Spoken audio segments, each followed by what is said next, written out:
Halo, assalamualaikum warahmatullahi wabarakatuh. PC kalian panas, bikin keringetan, gak nyaman, gak usah panik. Udah, dihajar aja, paling koit. Jangan dong, gimana pun juga PC itu banyak gunanya. Sebelum kita membahas salah satu CPU cooler golongan kiri Hori kece kali ini, nyok bantu channel saya berkembang lebih baik lagi dengan cara donasi. Maksudnya dengan cara subscribe. Ini bagi yang belum, jangan lupa tombol lonceng, dan kalau nggak keberatan tekan tombol thanks, isi seikhlasnya.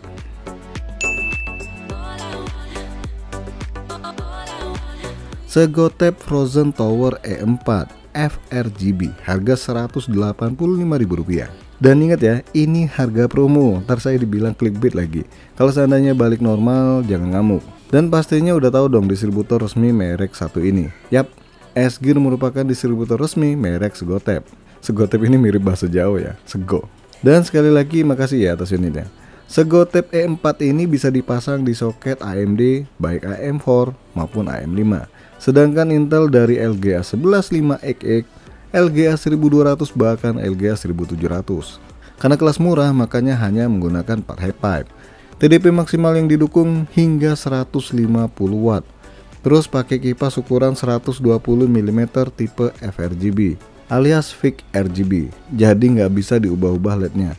Dengan kecepatan putar kipasnya hingga 1600 rpm. Air pressure-nya di angka 1,7 dan volume udaranya hingga 66,5 cubic feet per menit. Untuk tinggi CPU cooler ini hanya 153 mm. Dan bisa dipastikan ya, rata-rata casing murah bisa dipasang CPU cooler dari Segotep ini.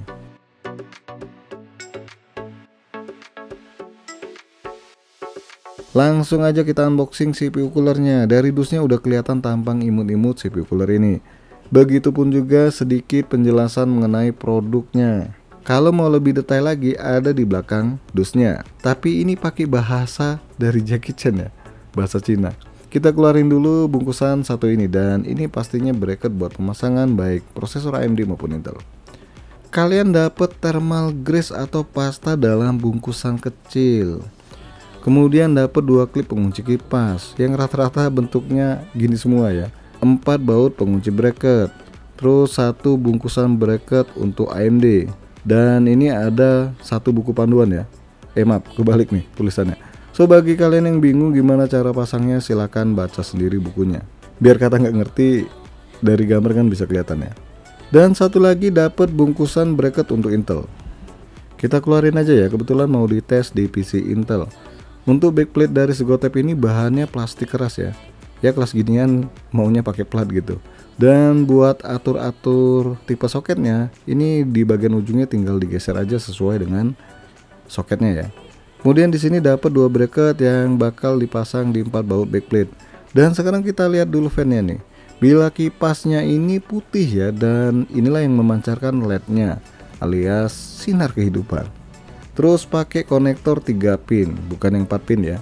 Pada bagian ujung kipasnya ini nggak ada peredam sama sekali nih. Dan beginilah bentuk heatsink Segotep Frozen Tower E4. Kecil sih ya, karena memang single tower. Dan untuk bahan sirip atau finnya ini aluminium, tapi jujur nih, rada tajam-tajam. Cuma nggak setajam mulut pembenci pastinya. Kemudian bagian atasnya nggak dikasih cover, tapi samar-samar ada merek Segotep. Terus pada bagian pipanya ini berwarna keemasan. Dan inilah dia bagian yang langsung kontak ke CPU.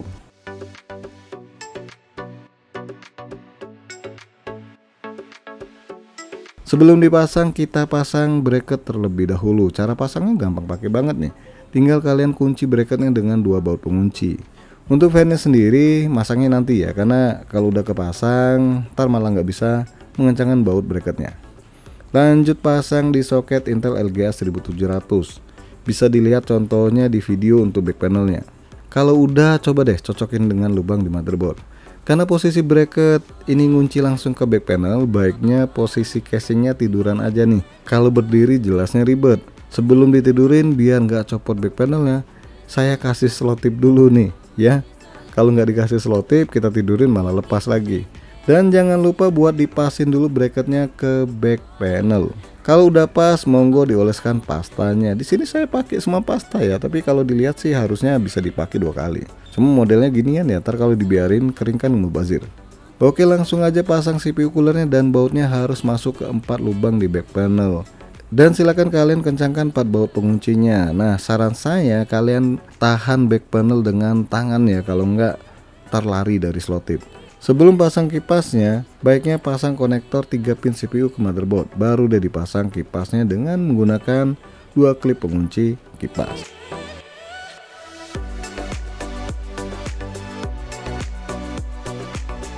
Seperti biasa saya menggunakan prosesor Core i3 generasi 12 nih buat lihat kemampuan CPU cooler ini. Ya memang sih kurang proper buat mengetahui kemampuan dari CPU cooler, tapi ingat ya, prosesor ini juga panas pakai banget. Beneran. Bahkan kalau CPU kerjanya sampai 100%, suhunya bisa tembus di atas 80 derajat Celcius. Ini kalau pakai stock cooler. Di sini saya mengujinya menggunakan 3 aplikasi yang benar-benar menguras pikiran komputer alias CPU. Pertama, AIDA 64, yang mana selama kurang lebih 15 menit disiksa, suhu tertingginya hanya di angka 65 derajat Celcius. Beda 5-6 derajat Celcius nih kalau dibandingkan dengan side Kotetsu. Begitupun juga ketika dilakukan benchmark pakai Cinebench R15 maupun R23. Suhu yang dihasilkan ternyata samaan ya, nggak ada perbedaan. Harganya nggak sampai 200.000, tapi kemampuannya nggak begitu mengecewakan ya. Nanti kalau udah saya upgrade nih, ini kebetulan saya mau upgrade PC, doain ya kesampaian. Saya bakal update lagi kemampuan CPU cooler ini di prosesor Core i5. Ya nggak tahu ya, bakal kebeli yang Gen 12 atau Gen 13. Intinya sih upgrade dulu, tipis-tipis aja deh, sesuai dengan dompet pastinya.